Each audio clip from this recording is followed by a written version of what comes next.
বঙ্গভূমি, মানুষের সাথে মানুষের পাশে। পুণ্য লাভের আশায় নয়, পেট চালাতে সাগর পাড়ে আসেন তাপসী।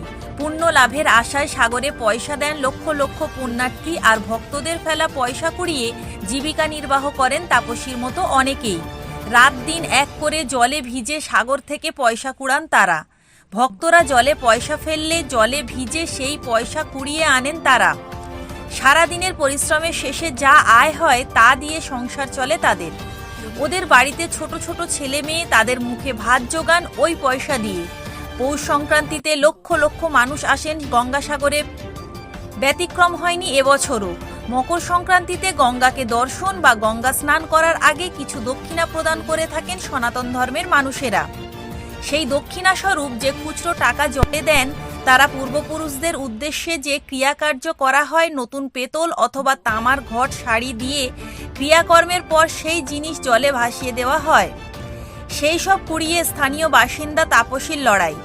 শিশুদের পেট ভরাতে পাপ পুণ্যের ভয় ছেড়ে সেই পূর্বপুরুষদের উদ্দেশ্যে নিবেদন করা ঘট শাড়ি তুলে নিয়ে পরিষ্কার পরিচ্ছন্ন করে দোকানে ফের বিক্রি করেন।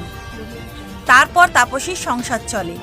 মেলার কটা দিন খুব আরামে সংসার চললেও মেলার পরে 12 মাস একই কাজ করেন। তবে মেলার পরে একটু হলেও ভাটা পড়ে তাপসীর সংসারে। তাপসী বলে, আমরা গরিব মানুষ, পাপ পুণ্য বুঝি না, দুবেলা পেট ভরে ছেলে মেয়েদের খেতে দিতে পারি না, জল থেকে টাকা পয়সা কুড়িয়ে কোনো রকমে দিন চলে আমাদের।